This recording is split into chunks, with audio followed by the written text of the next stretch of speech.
Vamos lá. Súmula 436 do Superior Tribunal de Justiça diz que a entrega de declaração pelo contribuinte reconhecendo o débito fiscal constitui o crédito tributário, ficando dispensada qualquer outra providência por parte do fisco. Nas situações em que a gente tem o lançamento por homologação, o que a turma costumava dizer? Olha, eu entreguei, não paguei. Assim sendo, cabia ao fisco constituir. Mas não colou. Segundo o STJ, a mera declaração já constitui o crédito tributário, não havendo que se falar em decadência. Porque o discurso era esse, ó, então decaiu o direito de a Fazenda Pública constituir e me cobrar. Não decaiu nada não, meu filho. Porque, afinal de contas, quando você declarou, você constituiu o crédito tributário. Você só não pagou o que você devia, mas você declarou. Súmula vinculante de número 24, súmula muito famosa, que diz que não se tipifica crime material contra a ordem tributária prevista no artigo 1º, incisos 1 a 4 da Lei 8.137 de 90, que trata dos crimes tributários, antes do lançamento definitivo do tributo. Quando que ocorre o lançamento definitivo do tributo e assim a constituição definitiva do crédito tributário, que é nisso que se traduz esse lançamento definitivo. Eu tenho duas correntes. Minha primeira corrente diz que é no momento em que o sujeito passivo é notificado do lançamento tributário. Ponto final. Uma vez notificado, ainda que ele venha a impugnar esse crédito tributário, constituído o crédito tributário em sua definitividade, uma vez que ele foi notificado. Segunda corrente, que me parece obviamente mais acertada, porque afinal de contas, uma vez que é notificado e o contribuinte impugna esse lançamento, nós podemos ter uma modificação do ato, para melhor ou para pior para o contribuinte, mas inclusive no seu aspecto quantitativo, bem como na própria identificação do fato gerador. Final do prazo para impugnar o lançamento notificado ou final do contencioso administrativo, processo tributário, ou seja, uma vez notificado o contribuinte, ele tem um prazo para impugnar o lançamento. E que prazo é esse? É o prazo em que vai se dar por absolutamente resolvida a questão, salvo se a lei trouxer outro, e perdido, não é isso? Precluso qualquer questionamento acerca do lançamento realizado. Aline, que prazo é esse? 30 dias. 30 dias. Onde está isso? No artigo 160 do Código Tributário Nacional. Dê uma olhada aí comigo. Quando a legislação tributária não fixar o tempo do pagamento, o vencimento do crédito ocorre 30 dias depois da data em que se considera o sujeito passivo notificado do lançamento. Então, eu tenho o lançamento, eu tenho depois a notificação do contribuinte e eu tenho um prazo de 30 dias. Nesses 30 dias, o sujeito passivo notificado, ele pode não fazer nada, ele pode pagar, né? Aceitar. E quando eu falo não fazer nada mesmo, meu filho, nem pagar, tá? Ele pode pagar, falar, olha, não quero discutir isso com a Fazenda, não quero perder meu tempo, enfim, não vou discutir por bobagem, não vou cair em pequenas provocações, vou pagar o tributo e é isso. E ele pode impugnar. Se ele não fizer nada, se ele pagar, se ele impugnar, eu tenho 3 situações distintas que podem se dar dentro do prazo de 30 dias. Se ele não fizer nada, nem pagar, nada, meu filho, recebeu, ficou tão passado que não conseguiu fazer mais nada da vida dele. Menos ainda brigar com a fazenda ou pagar o tributo. Pois bem, no 30º dia, eu tenho a constituição definitiva do crédito tributário, em face da inércia e em face do 160 do Código Tributário Nacional. Se ele pagar dentro desses 30 dias, joia! Quis nem saber de esperar o prazo de 30 dias para a constituição definitiva. Preclusão que lógica. Tá pago, ele aceitou o valor, pagou, não esperou os 30 dias, está tudo certo, extinta o crédito tributário, extinta a relação jurídica tributária em sua inteireza. Mas ele pode impugnar. Opa, ele pode se insurgir quanto àquele lançamento. Só que ele tem que fazer isso em 30 dias. Porque se ele não fizer isso até o 30º dia, no 30º dia, nos termos do 160, contando o primeiro, porque eu estou falando de um prazo material, de direito material, não é isso? O crédito tributário vai ter se por definitivamente constituído. E ali ele tem que pagar, é o vencimento. Salvo se a lei que instituir o tributo trouxer outro prazo. E aí, se ele se insurgir, impugnando o lançamento, esse prazo vai ter que esperar até o final do contencioso administrativo. Então percebam, se ele nada fizer, a constituição definitiva do crédito tributário dá-se em 30 dias, nos termos do artigo 160 do CTN. Agora, se ele impugnar nesses 30 dias, quando é que vai haver a constituição definitiva, tornando o crédito tributário exigível? Resolvido o contencioso administrativo. E apenas resolvido o contencioso administrativo, o crédito tributário será constituído em sua definitividade com a mera decisão última da administração? Não. Segundo o STJ, não basta apenas a decisão última da administração. A constituição definitiva do crédito tributário, quando impugnado na via administrativa, ocorre com a notificação do contribuinte sobre o resultado final do seu recurso, da decisão final da administração. Porque se for uma impugnação que cabe recurso administrativo, uma vez decidido o órgão administrativo, para que o crédito tributário tenha-se por definitivamente constituído, é preciso que o cidadãozinho receba a notificação do resultado final. E aí morreu o fofão. E aí acabou o milho, acabou a pipoca. E aí você tem que pagar, meu filho. Você tem que pagar. Se o crédito tributário for constituído, você dever, você tem que pagar. E a fazenda, a partir daí, tem 5 anos para lhe cobrar por meio da sua ação de cobrança. Qual é a ação de cobrança da Fazenda Pública para cobrar créditos tributários? Execução fiscal. E a partir da constituição do meu crédito tributário, eu falo em prazo prescricional. Eu não falo mais em prazo decadencial.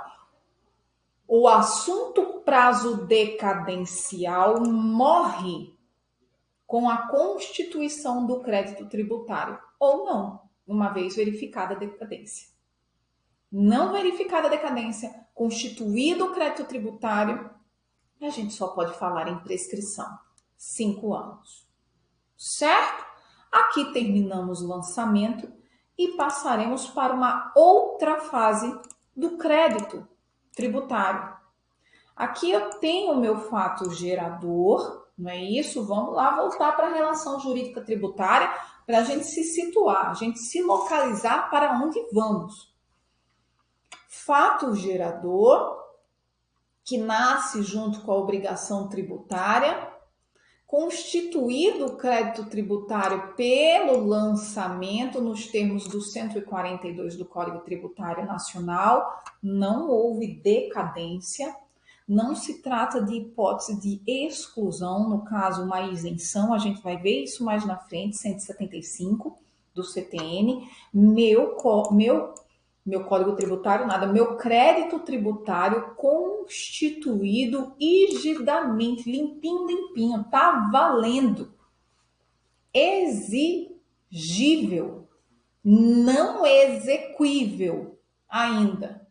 Exequível só lá na frente, quando eu tiver a CDA, porque o cidadão não pagou. Por enquanto, ele só é o quê? Exigível. Lembra lá das minhas 3 situações? Pois bem, o cidadão pode ficar tão passado que não consegue fazer nada, deu 30 dias, e aí o crédito vencido, aplicando-se a norma geral, salvo se vier uma norma especial no tributo específico. O cidadãozinho, ele pode pagar, e aí eu tenho por extinta minha relação jurídico-tributária nos termos do 156.1. A gente verá isso mais na frente. O cidadão pode impugnar, nada ser resolvido em favor dele, não é isso? E o crédito ter-se por definitivamente constituído e tornar-se o quê? Exigível. Mas existem algumas situações que permitem a suspensão da exigibilidade do crédito tributário. São situações jurídicas verificadas em que pese o meu crédito tributário estar constituído, ser exigível, a Fazenda não o poderá cobrar, porque ele tem a sua exigibilidade suspensa, em face de uma das situações previstas no artigo 151 do Código Tributário Nacional. Dê uma olhada aí comigo, porque diz o seguinte, o Código Tributário Nacional acerca da suspensão do crédito tributário. Não é do crédito, é da exigibilidade do crédito tributário. Artigo 151. Suspendem a exigibilidade do crédito tributário 1. A moratória. 2. O depósito do seu montante integral. 3. As reclamações e os recursos nos termos das leis reguladoras do processo tributário administrativo. 4. A concessão de medida liminar em mandado de segurança. 5. A concessão de medida liminar ou de tutela antecipada em outras espécies de ação judicial. 6. O parcelamento. Parágrafo único. O disposto neste artigo não dispensa o cumprimento das obrigações acessórias, dependentes da obrigação principal, cujo crédito seja suspenso ou dela consequente. Digamos que você tenha um crédito tributário com a exigibilidade suspensa. A Fazenda quer fiscalizar esse crédito, exatamente para fins de definir a questão acerca da exigibilidade, da suspensão da exigibilidade desse crédito tributário. é dever acessório do sujeito passivo se permitir ser fiscalizado.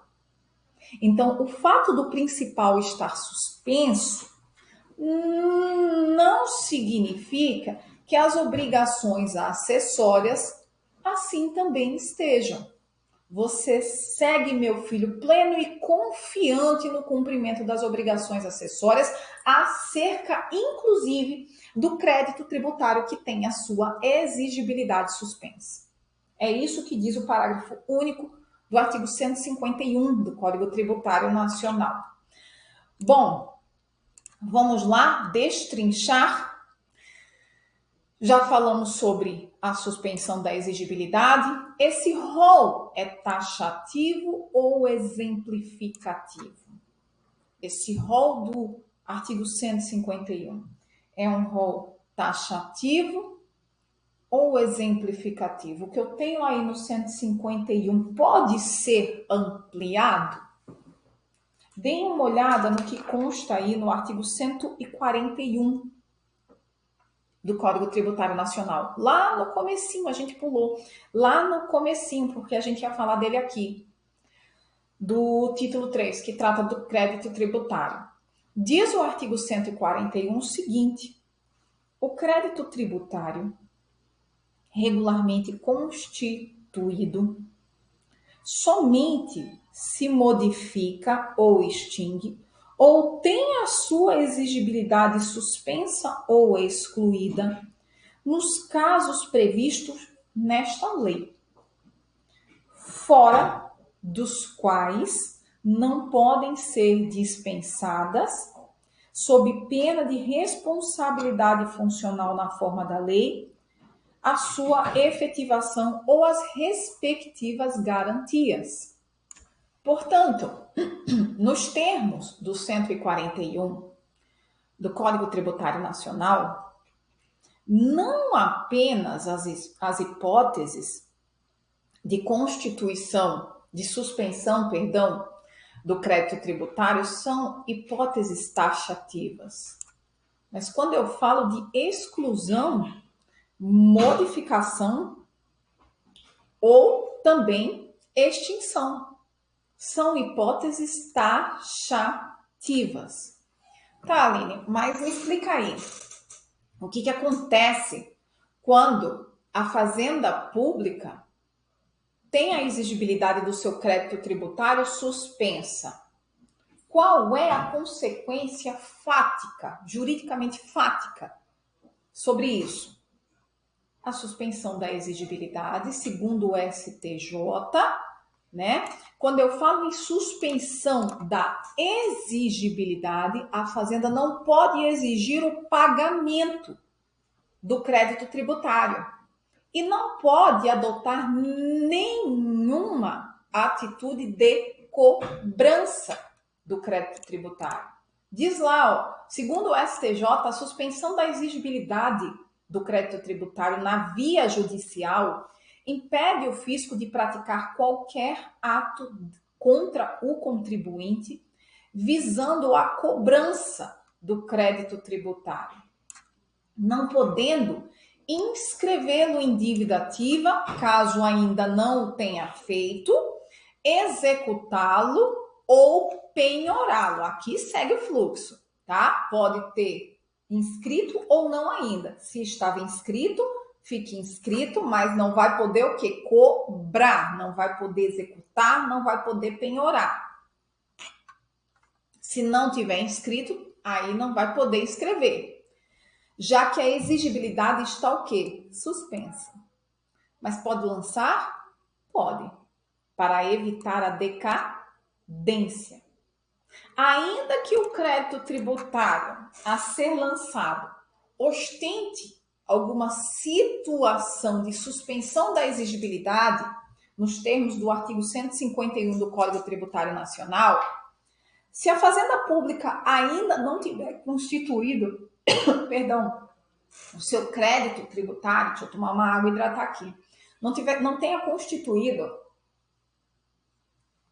o seu crédito tributário, Como a gente fala antes da constituição do crédito tributário em prazo decadencial, a gente sabe que o prazo decadencial ele vai com Deus. Uma vez deflagrado o seu início, começou a contar, ele vai. Ele vai na fé, ele não vai parar por nada. Nem mesmo pela suspensão da exigibilidade do crédito tributário. Então, a Fazenda, para evitar a decadência, segundo o STJ, olha, é a única coisa que pode fazer: constituir o crédito tributário, para evitar o fenômeno da decadência. E por quê? Porque uma vez não mais suspenso o crédito, não mais suspensa a exigibilidade do crédito tributário, se ele não tiver constituído, morreu o fofão. Passado o prazo de 5 anos, que é esse o prazo decadencial, para constituir o crédito tributário do fato gerador, já era. E é por isso que a Fazenda pode, ao menos, deixa eu constitua minha filha, mas não cobre. Porque cobrar você não vai poder. Certo? Ficou claro aqui isso? Espero que sim. Se não, mandem perguntas. Pois bem, vamos começar a ver as hipóteses de suspensão da exigibilidade do crédito tributário.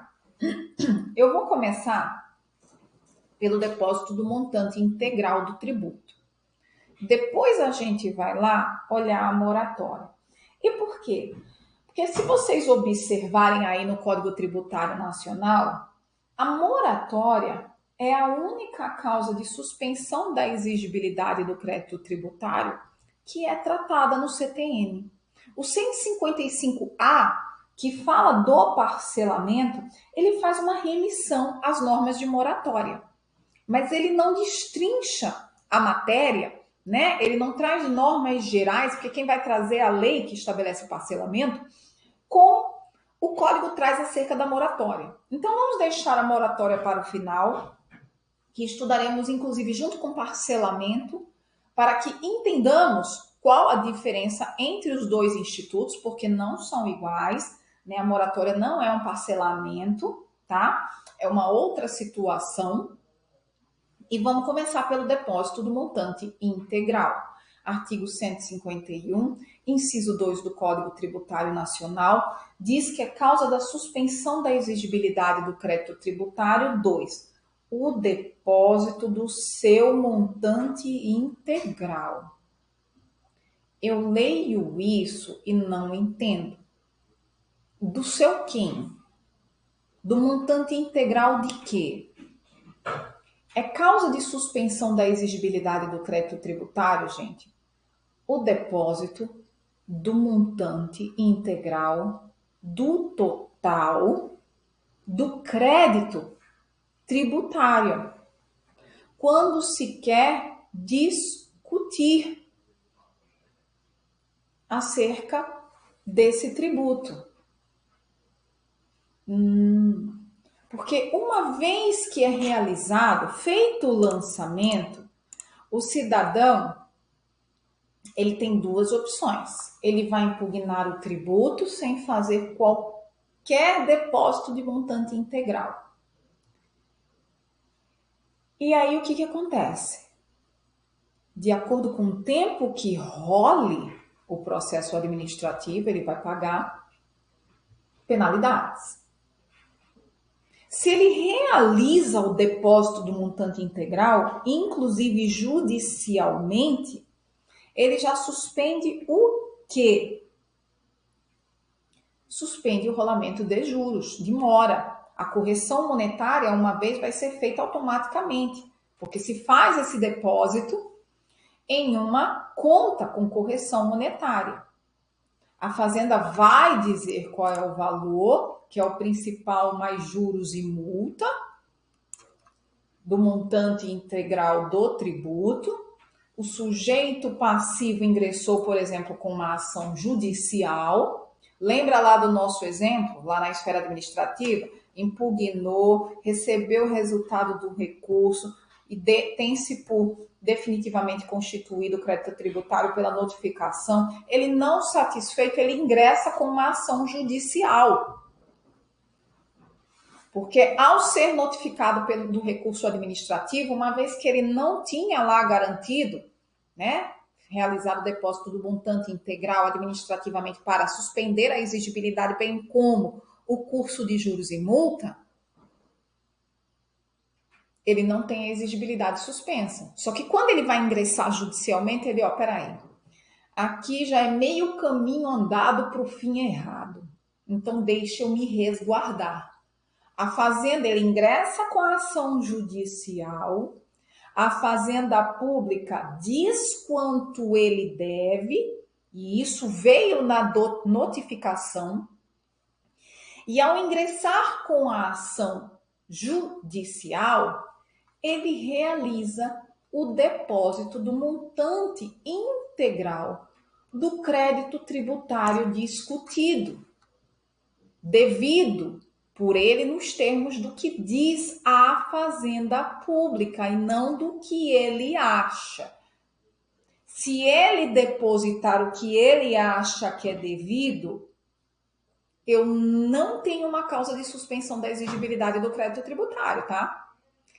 Ele tem para que ele se valha automaticamente como direito subjetivo da suspensão da exigibilidade do crédito tributário, ele precisa realizar o depósito do montante integral do crédito tributário nos termos arbitrados, dito pela Fazenda Pública. E uma vez feito isso, é direito subjetivo do sujeito passivo, no caso daquele que propõe uma ação para discutir relação jurídica tributária, a suspensão da exigibilidade do crédito tributário. A Fazenda não vai poder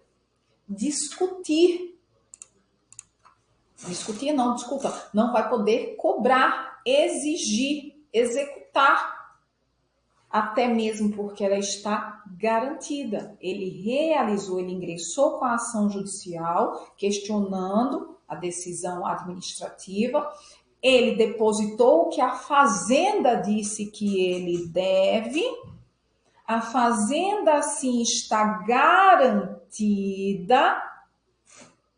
e uma vez garantida, por quê? Porque o valor do tributo já está lá em conta com correção monetária, a Fazenda Pública está de boa. Agora vamos brigar, porque quando resolver a questão, vamos ver quem está certo.